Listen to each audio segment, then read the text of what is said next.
Hey folks, and welcome back to Glenn and Adrian's Rock Talk. That's Adrian. And that's Glenn.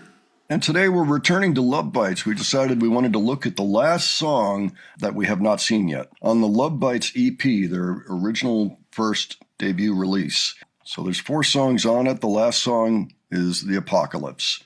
We're going to look at a version that appears to be in studio, most likely in the middle of the pandemic. They probably weren't able to tour at this point.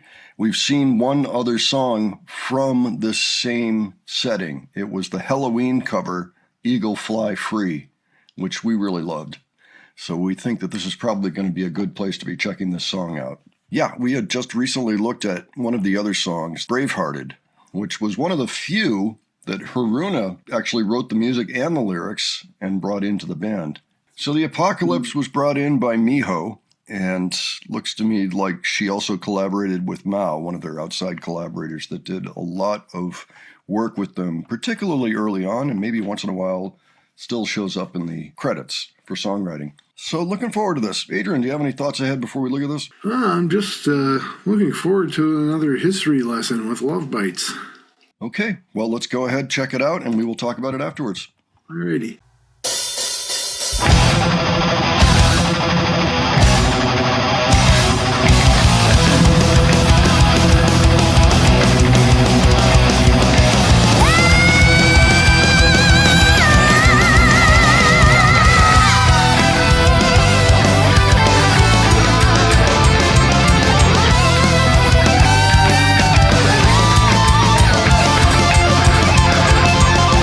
Tá debaixo do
lot of things in there worth noting.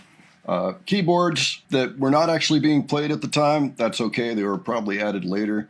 The fact that they've all got SM58 mics, which are the standard live mics for gigs, not for studio work. So they weren't there to record anything. They were there to put on a live show. Cool. So just for starters. But Adrian, why don't you let me know what you thought of that? Oh, I just love the sounds in this performance. Asami lets out a towering and climbing wail, and then a double lead starts the song. Yeah, and ended it too. And that was quite a bunch of beautiful notes stuck together. I mean, it was straight out of Progland for me. It could have been from Camel or from some other 70s act. It was just really nice the way that they arranged that and put it together. Yeah, divine intro to each verse. I was wondering about that keyboard, where the organ was coming from in the bridge. I'm sure it was the one right next to Miyako. She plays now, of course, Asami also plays, but it didn't look like that was her job that day. They're all still kind of social distancing a bit. You notice that particular studio had a high ceiling, and they were all pretty far apart from each other, probably just to be safe.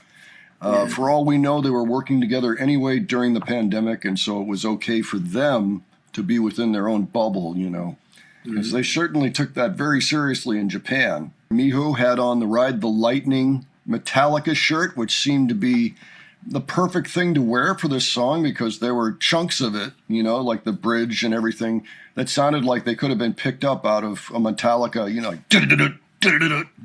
Oh, yeah. All that stuff sounded straight out of, mid-'80s Metallica and other bands. Yeah, I can hear the similarity. Yeah, for sure.